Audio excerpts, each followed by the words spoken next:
बिस्मिल्लाहिर्रहमानिर्रहीम। अस्सलाम वालेकुम वरहमतुल्लाहि वबरकातुहू।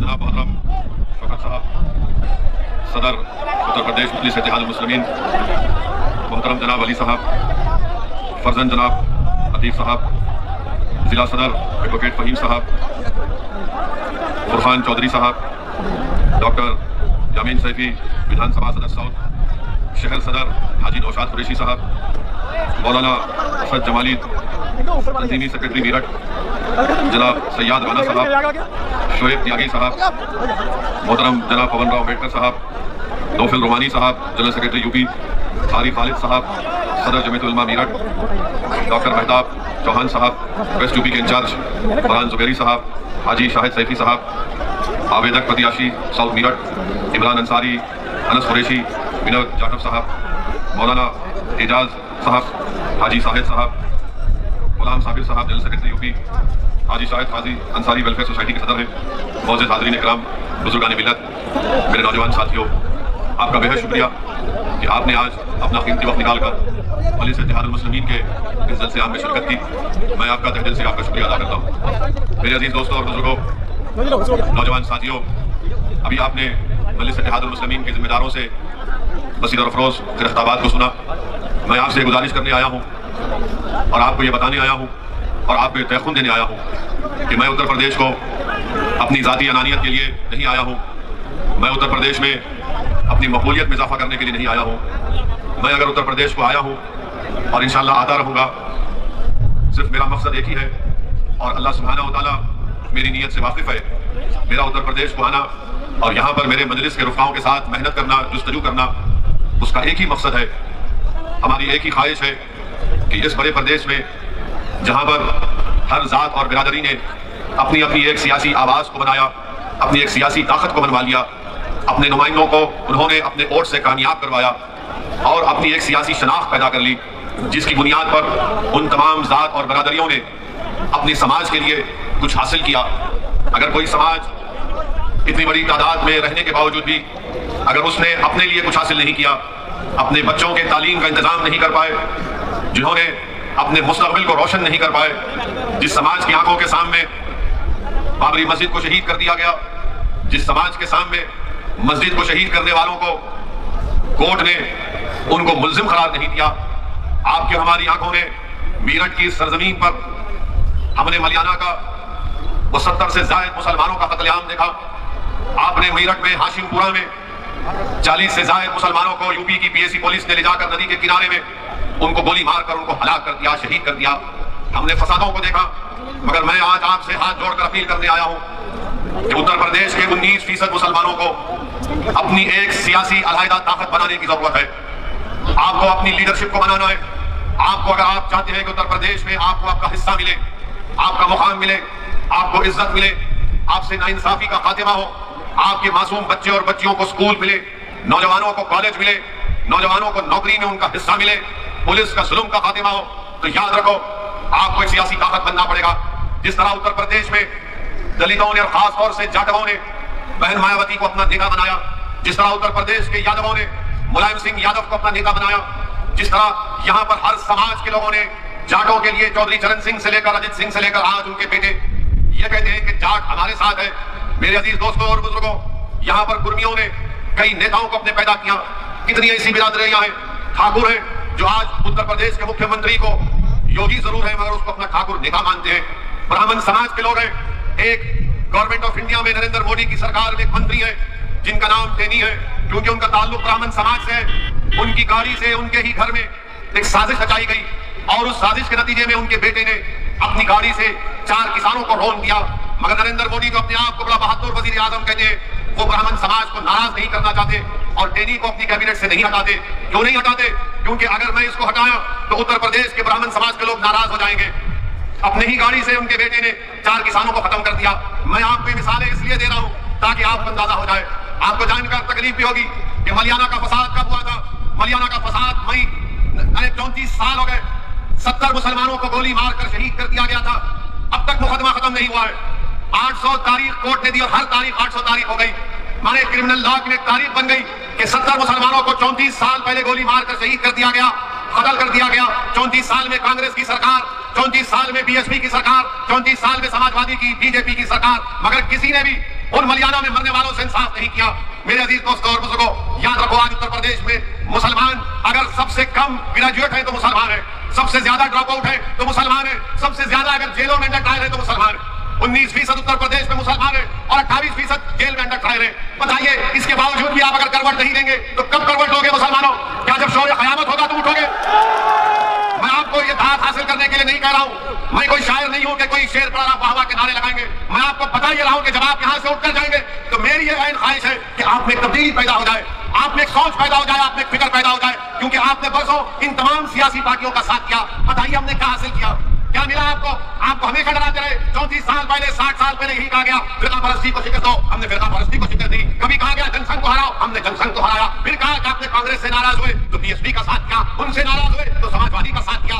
आखिर आपने अपनी क़यादत क्यों नहीं बनाई? कोई कहेगा यहाँ पर कि नहीं, मीरठ से मुसलमान एमएलए बना, मीरठ से यहाँ पर इस इलाके से एमपी भी बना, मगर याद रखो वो तुम्हारा नहीं था। मुसलमान समाजवादी में भी है, मुसलमान बीएसपी में भी है, मुसलमान कांग्रेस में भी है, मुसलमान बीजेपी में भी है। मगर बताओ, क्या वो मुसलमानों का नेता है? नहीं, वो समाजवादी का नेता है, बीएसपी का नेता है। आपको अपना नेता पैदा करना पड़ेगा जिसको आप फख्र से कह सकें कि हाँ ये मेरा नेता है। आपने जिताया इनको, मगर वो चले गए बीएसपी में। आपने जिताया उनको, एमपी बने, इलेक्शन हार गए तो किसी और दूसरी पार्टी के चौखट पर चले गए। मैं आपको ये बताने आया हूं कि आप अपने वोट से अपने नेता को बना सकते हैं। ये काम आपको करना और इंशाअल्लाह हम करेंगे। आपका साथ, आपका ताउन रहेगा तो यकीनन ये काम होगा। डरने और घबराने की जरूरत नहीं है। हर आदमी आता है पार्टी का। अभी मुझे बताया गया कि आज के जलसे-आम में आने से पहले समाजवादी के और बीएसपी के नेता आवाम को रोकना चाहते हैं, पुलिस के जरिए से चेकिंग करा रहे हैं। अरे आप क्यों चेकिंग करा रहे हैं? क्यों इस्तेमाल कर रहे हैं पुलिस को? समाजवादी बीएसपी के नेता हो, बताओ क्या तुम मुसलमानों के नेता हो या तुम समाजवादी बीएसपी के नेता हो? वोट का जब मामला आएगा तो आकर कहेंगे कि हमको वोट दे दो, वोट का जब मामला आएगा हमको वोट दे दो, मगर जब बात आएगी शरीयत की तो गूंगे बन जाते हैं। जब बात आएगी मुसलमानों से इंसाफ की तो अंधे बन जाते हैं। जब बात आएगी CAA की तो बहरे हो जाते हैं। अरे सब चीज पर हम बोलते हैं और जब इलेक्शन का मामला आता तो बोलते नहीं। ओवैसी भाषण को अच्छा देता, मगर बीजेपी को हराना, बीजेपी को हराना जरूर है, मगर क्या हम हराएंगे बीजेपी को या फिर उत्तर प्रदेश का हमारा हिंदू भाई हराएगा? डेटा है, आदादोशुमार है कि पिछले 2019 के लोकसभा के चुनाव में 75% मुसलमानों ने बीएसपी और समाजवादी को वोट दिया। उसके बावजूद भी सिर्फ 15 लोकसभा की सीट पर कामयाब हुए, बाकी सीट पर बीजेपी कामयाब हो गई। किसकी वजह से हुई? क्या आपने दिया बीजेपी को वोट? क्या आप देंगे बीजेपी को वोट? क्या आपकी ख्वाहिश नहीं है कि दोबारा योगी इस प्रदेश का मुख्यमंत्री ना बने? मगर ये कैसे होगा? क्या आपको यकीन नहीं है कि मदरस बीजेपी को हरा नहीं सकती? यकीनन मदरस बीजेपी को हरा सकती है और हराएगी इंशाअल्लाह होगा। मगर ये समाजवादी और बीएसपी के लोग आकर कहेंगे नहीं, ये जो लंबा आदमी है, शेरवानी टोपी पहना, इसकी बात का यकीन मत करो, इसकी बात का यकीन मत करो। फिर किसकी बात का यकीन करेंगे? वो अखिलेश यादव समाजवादी पार्टी, मुजफ्फरनगर का फसाद हुआ, इंसाफ नहीं कर पाए। वो समाजवादी पार्टी जो सरकार में थी, सुलाकर हाउस का लाइसेंस दे सकती थी, लाइसेंस नहीं दिया। वो समाजवादी पार्टी जो मुसलमानों से रिजर्वेशन का वादा किया, नहीं किया। आप किसकी बात का भरोसा करेंगे? हाँ, मुसलमान जीत सकता जरूर है, मगर आपका नेता नहीं बन सकता, आपका लीडर नहीं बन सकता। आपको अपना लीडर बनाना। आपने सुना अभी कि हमारे भाई अतीक साहब गुजरात अहमदाबाद की जेल से अपना दर्द भरा पैगाम आप तक पहुंचा रहे हैं। हमारी बहन अपने शौहर का दर्द भरा पैगाम आपको पढ़कर सुना रही है। क्या किया इन्होंने? अतीक साहब ने क्या नहीं किया इनके लिए? बदनामी बोल दी इनके लिए, सत्ता दिलाई इनको और उनको जेल में डाल दिया गया। आजम खान जेल में है। क्या मुकदमा आजम खान पर किस लिए जेल में डाला गया? कोई नहीं बोलेगा। मेरे अजीज दोस्तों और बुजुर्गों, मैं आपसे सिर्फ यही गुजारिश करने आया हूं कि इस चुनाव में आने वाले विधानसभा के असेंबली के इंतखाबात में उत्तर प्रदेश के मुसलमानों को अपना हिस्सा लेना है। आपको अपना हिस्सा लेना है और हिस्सा लेकर रहेंगे इंशाअल्लाह ताला। ये लड़ाई मजलिस की हिस्सेदारी की है, ये लड़ाई हमारी भीख की मांगने की लड़ाई नहीं है। हम अखिलेश यादव के बगल में ठहरकर फोटो लेने के मोहताज नहीं है। हमको तुम्हारे फोटों की जरूरत नहीं, हमको हमारा हक चाहिए और हम लेकर आएंगे इंशाअल्लाह ताला। यकीनन बीजेपी को हराएंगे, किसने कहा नहीं हराएंगे? अभी हम सुन रहे थे कि मीडिया के लोगों ने हमको मैसेज भेजा कि उत्तर प्रदेश में किसी जगह पर नरेंद्र मोदी देश के वजीर आजम ने कहा कि गंगा एक्सप्रेसवे से सबको फायदा पहुंच जाएगा। गंगा एक्सप्रेसवे से भारत के प्रधानमंत्री ने कहा कि गंगा एक्सप्रेसवे से सबको फायदा पहुंच जाएगा। इतने हजार करोड़ की मंजूरी दी। नरेंद्र मोदी जी मीरठ शहर में ट्रैफिक का प्रॉब्लम हल नहीं कर सके, वो गंगा एक्सप्रेसवे बनाएंगे। गंगा एक्सप्रेसवे बनाएंगे। कितना लंबा लंबा छोड़ते हैं। बिजली बम्बा बाईपास मीरठ का मोदी जी कब से बन रहा है? अखिलेश के जमाने से चल रहा है। वो मुकम्मल है, मोदी जी बोले गंगा एक्सप्रेसवे बना दूंगा मैं। आज आप देखते हैं कि वजीर आजम बीजेपी के दौर में आज महंगाई आसमान को छू रही है। 14% इन्फ्लेशन रेट है। जीएसटी साबुन से लेकर बनियान तक जीएसटी नरेंद्र मोदी लगा दिया। अरे जीएसटी साबुन से लेकर बनियान तक। और फिर जो लोग फिक्स डिपॉजिट में पीपीएफ में इन्वेस्टमेंट किया उनको क्या मिल रहा है वो सोच ले। जो मोदी के भक्त हैं, जो दिन रात मोदी मोदी करते हैं, मैं उनसे मुखातिब हूं, आपसे नहीं हूं। मैं उनको कह रहा हूं शायद उनके कान में अगर मेरी बात पहुंचाए तो उनके दिमाग के जाले साफ हो जाएंगे। और फिर खाना महंगा, तेल महंगा और आमदनी कुछ नहीं है। पेट्रोल डीजल की कीमतें आसमानों को छू रही है। आप बताइए इतनी महंगाई के दौर में गरीब आदमी तो वक्त का खाना अपने बच्चों को अपने माँ बाप को खिलाने के लिए परेशान है, मगर मोदी जी क्या करें, मैं घबराहट फिर से बना दूंगा, पिछले खार और लगा दूंगा। अरे इन्फ्लेशन को कम कैसा करेंगे मोदी जी, कीमतें कैसा कम होगी वो बताइए ना। आपने बनियन पर जीएसटी, साबुन पर जीएसटी, आपने सब लगा दिया, क्या बचा बताइए। अब खाली सांस लेने पे जीएसटी लगना बाकी है। भारत के प्रधानमंत्री के पास इसका जवाब नहीं है। और फिर आजादी के बाद इतना फर्क आया है आमदनी के इनकम इनइक्वालिटी में। अच्छे दिन की बात करने वाले कहां गए, बुरे दिन ही आगे पूरे। नरेंद्र मोदी के पास इसका कोई जवाब नहीं है मेरे अजीज दोस्तों और बुजुर्गों। और फिर ये आप एक हुए मालूम मुझे बोलने की जरूरत नहीं है। अब आप एक नया कानून ला रहे वजीर आजम कि बच्चियों की शादी 18 साल में 21 साल में होगी। बच्चियों की शादी 18 साल में 21 साल में होगी। अब आप बताइए 18 साल के कितने लोग हैं यहाँ पर, हाथ उठाओ। यानी अब आप वोट डालेंगे ना, आप अपने पसंद के विधायक को वोट डालेंगे ना। और कानून आपको इजाजत देता है बिजनेस आप शुरू कर सकते, आप कॉन्ट्रैक्ट भी साइन कर सकते। अब कानून यह भी कहता है कि अगर तुम्हारा दिल चाहा तो तुम किसी एक लड़की के साथ जिंदगी भी गुजार सकते। गुनाह नहीं है कानून में, गुनाह नहीं। और कानून यह भी कहता है कि अगर तुम उससे ताल्लुकात पैदा करना चाहते हो, जिसका अंग्रेजी का वर्ड कह रहा हूं सेक्सुअल रिलेशनशिप, वो भी कर सकते, ये सब कर सकते। मगर मोदी जी बोले शादी नहीं कर सकते। हाय मोदी जी, आपको शादी से इतनी नफरत क्यों है? शादी जैसे इंस्टीट्यूशन से आपको इतनी घबराहट क्यों है? 18 साल में वोट डाल सकते। 18 साल सुनिए, 18 साल में कोई ये तय करेगा कि देश का प्रधानमंत्री कौन होगा उसको मालूम, किसको मीरठ में वोट डालना उसको मालूम, किसको नहीं डालना उसको मालूम, किसको हराना उसको मालूम, कौन दल्ला है उसको मालूम, कौन समीर फरोश है उसको मालूम, कौन मिल्लत का कौम का दुश्मन है उसको मालूम। मगर लड़की को भी मालूम, लड़के को भी मालूम, दोनों को मालूम। मगर मोदी जी बोले शादी 21 नहीं करना। अब आप बताइए क्या कर रहे हैं? अच्छा एक और कानून बनाने जा रहे हैं 18 से 21 साल का, मगर डेटा प्रोटेक्शन यानी आपका जो सेलफोन है इसमें जो डेटा होता है, कानून मोदी जी ये बनाने जा रहे हैं कि अगर आप 18 साल के तो अपना डेटा आप एक्सचेंज कर सकते हैं। यानी वो 18 साल में अपना डेटा एक्सचेंज करेगा, मगर अपने पसंद से लड़की शादी नहीं करेगी। मोदी जी शादी करने का इख्तियार नहीं है क्या? डेटा दे सकते, एक्सचेंज करेंगे मगर शादी नहीं कर सकते। तो बोलेंगे बीजेपी वाले आज के भाषण के बाद ओवैसी और मुसलमान महिलाओं के हित में नहीं बात करते। बोलेंगे ये आए मुसलमान और ओवैसी महिलाओं के हित में बात नहीं करते। मोदी जी आप अंकल कब से बन गए हम लोगों के? आप देखते होंगे कि किसी महल्ले में अंकल होता है, अंकल का काम कुछ नहीं होता, बैठे रहते खाली।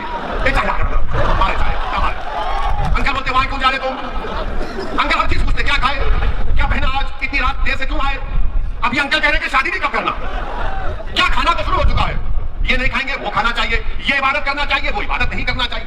अब ये पूरे बीजेपी के लोग अब शुरू हो जाएंगे टीवी पर 6 बजे से देखना। आप हमारा भड़काऊ भाषण अब हो गया। अब बोलेंगे ओवैसी महिलाओं के औरतों पर जुल्म करता है। अरे पहले ये तो बताओ, जब 18 साल में लड़की वोट दे सकती है तो क्या उसको नहीं मालूम किससे शादी करना नहीं करना?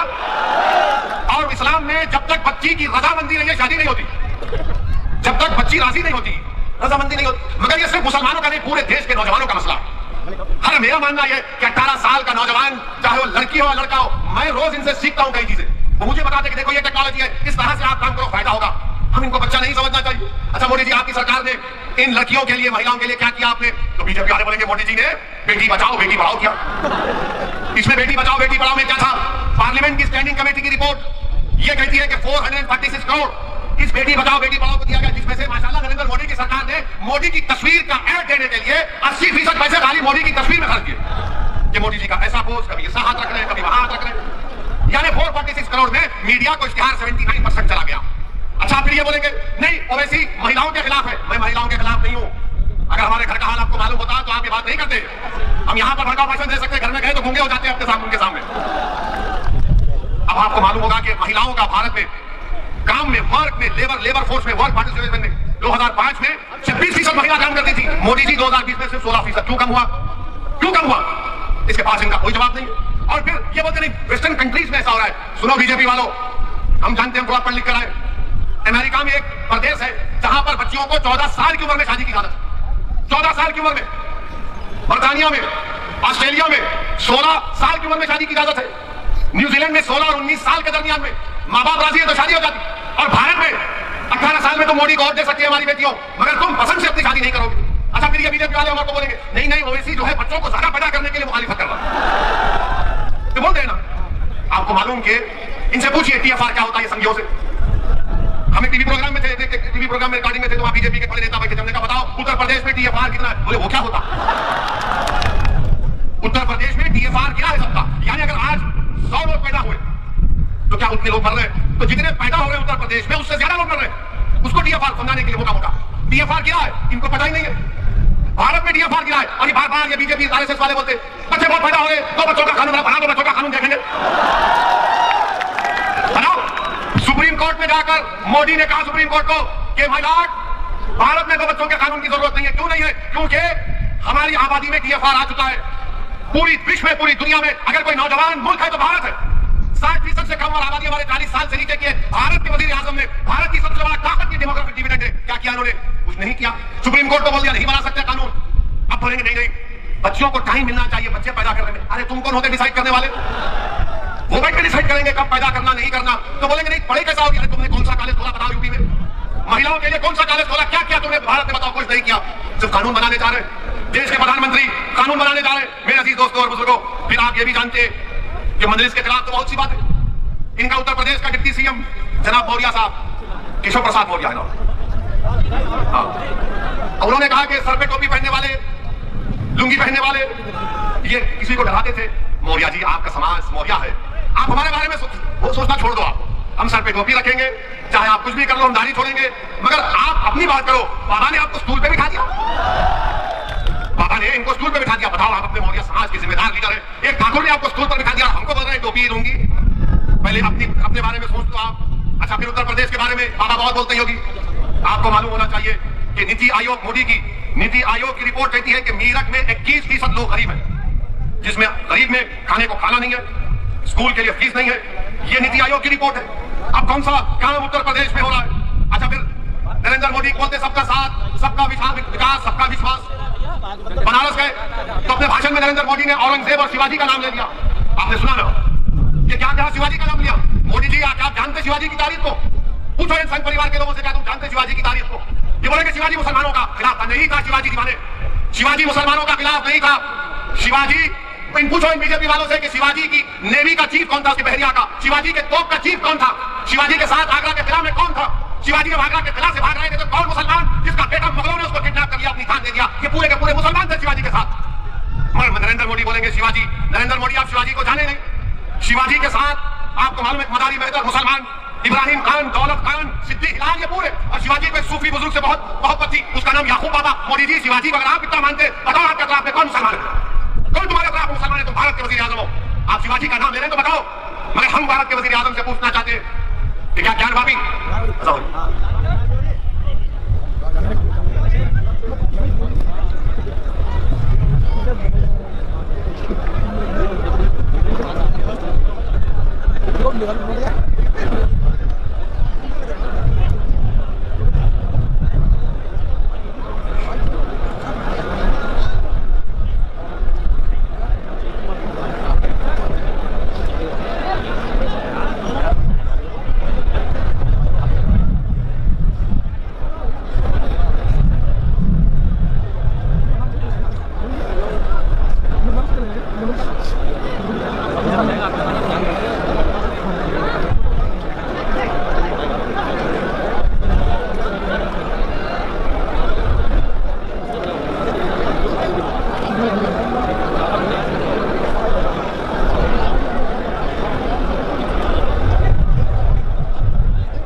ज्ञानवापी मस्जिद के बारे में कह रहा था कि क्या मोदी सरकार ज्ञानवापी मस्जिद को खूबसूरत नहीं बना सकती?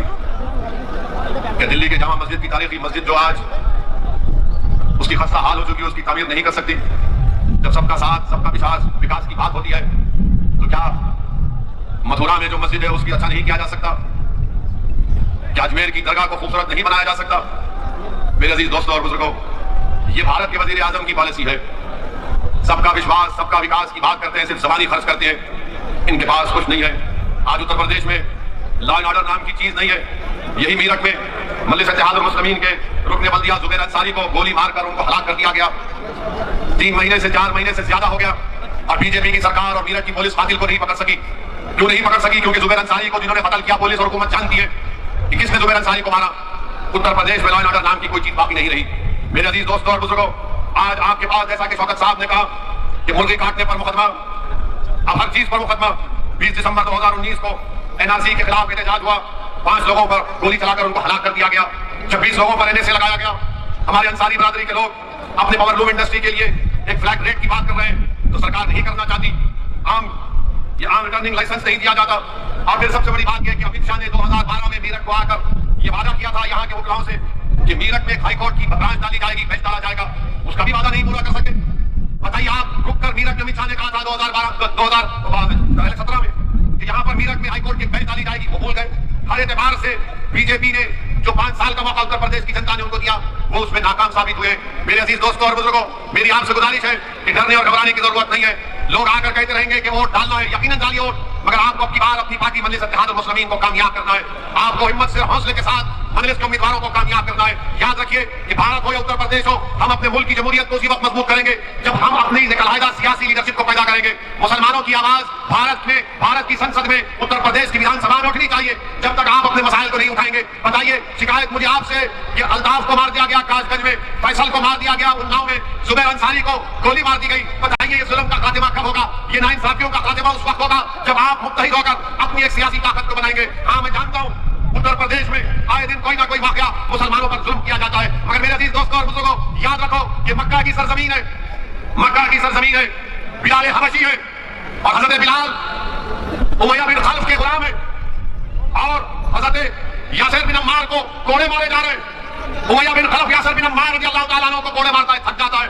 अबू जहल मारता है, थक जाता है। अबू लहब मारता है, थक जाता है। और फिर उमैया बिन खल्फ हजरत बिलाल हबशी से कहता है कि बिलाल अब तुम मारो, तुम ताकतवर हो।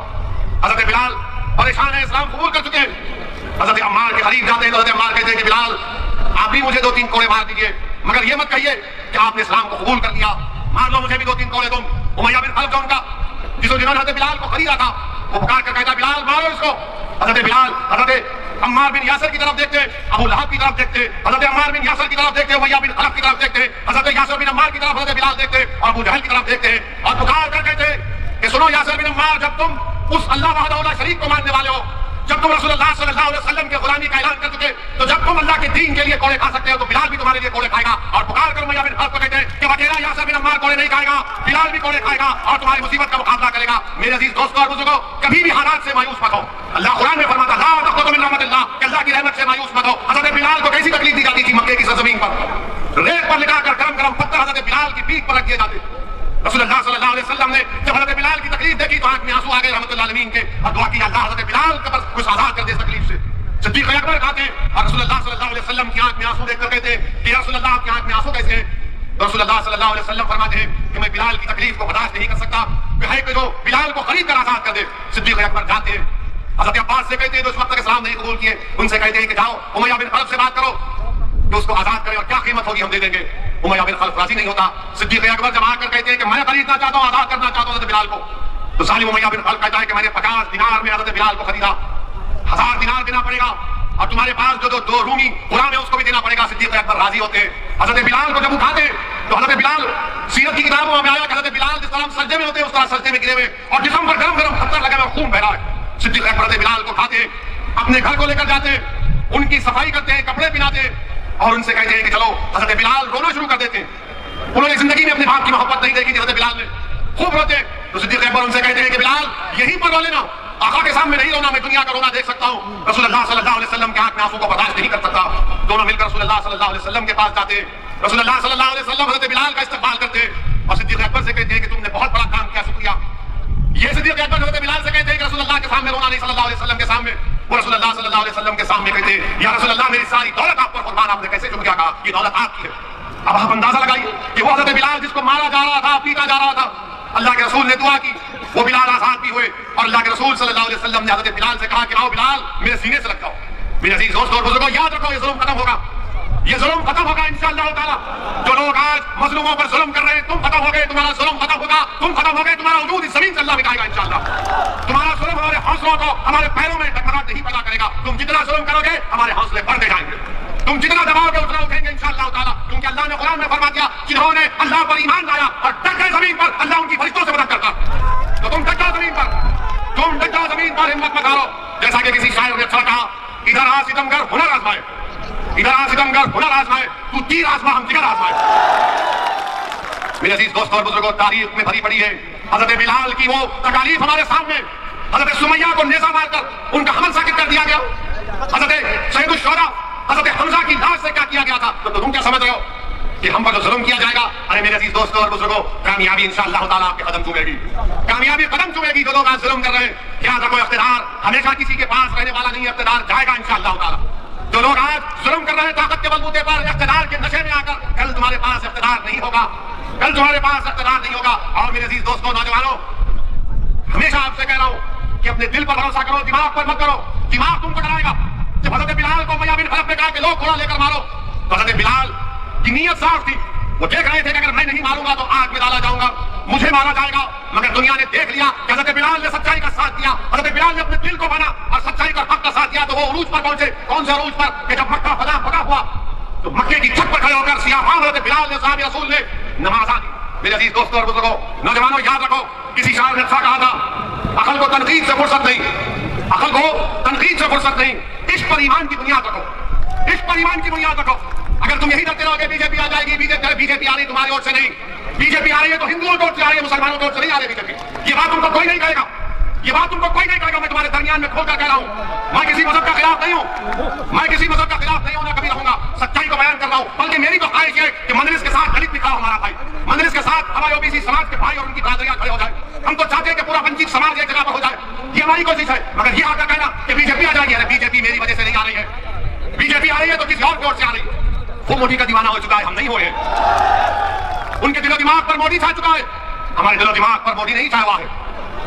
वोट उनकी तरफ भाग रहे। और आकर ये समाजवादी के लोग, इन ऐसा हो जाएगा, ओवैसी ऐसा बोलता है। अरे भाई मेरे, तुम्हारे दो पार्टी के एमपी कल कुछ बात बोल दिए तो तुम उनकी तरफदारी, उनका दिफा नहीं कर सकते। एक 90 साल के सांसद है, बुजुर्ग है, उनकी बेहद इज्जत करता हूं मैं, वो अपनी राय भी नहीं रख सकते। मेरे अजीज दोस्तों और बुजुर्गों, मेरी आपसे दबन गुजारिश है कि हमारे मसाइल है, तकालीफ है, मुश्किलात है, मगर हमको इस बार अपनी पार्टी को मजबूत बनाना है। डरने और घबराने की जरूरत नहीं है। अपने विधायक को यहाँ से कामयाब करिए आप, और ये लोग आएंगे, बहुत सी बातें करेंगे, मगर मुसलमान का नेता कौन है बताओ? समाजवादी में कोई नहीं हो सकता, खाली यादव है, बीएसपी में बहन जी है, ये सब क्या रहेंगे? तुम छल्ले बन के रहेंगे वहां पर, इनकी कोई अहमियत नहीं है वहां पर। ये सामने नहीं कर सकते उन लोगों के, पार्लियामेंट में तकरीर नहीं कर सकते। जब हमारी पार्लियामेंट में तकरीर होती तो बोलते ओवैसी भाई आपकी तकरीर सुननी आए। मैंने कहा तुम क्यों नहीं बोलते? बोले हमारी मजबूरी है। आप बताइए काहे की मजबूरी? 19% है, जीतो, कामयाब हो और अपनी आवाज को, अपने मसाइल को उठाओ। उत्तर प्रदेश में इंशाअल्लाह ताला मजलिस इत्तेहादुल मुस्लिमीन यकीनन पूरे वंचित समाज के साथ काम करने के लिए तैयार है। अभी हमको कोई कह रहा था कि ओवैसी साहब कौन हमको हमारे साथ लेकर जाएगा? हमारा एक दोस्त है, फोन किए थे कि हमारे साथ हमको कौन लेकर जाएगा? मैंने कहा फिक्र मत करो, जब हशर का मैदान होगा रसूलुल्लाह हम सबको लेकर जन्नत में जाएंगे। हमको उनका साथ काफी, अल्लाह हमारे लिए काफी है। अरे दुनिया फानी होने वाली है, हम कोशिश करना हमारे हाथ में, ओवैसी कोशिश करेगा। आप हमारा साथ दो, नियतों का, दिल का हाल अल्लाह जानने वाला है। कामयाबी अल्लाह देगा, उरूज अल्लाह देगा और जालिमों का अल्लाह खातिमा करेगा। अस्सलाम वालेकुम।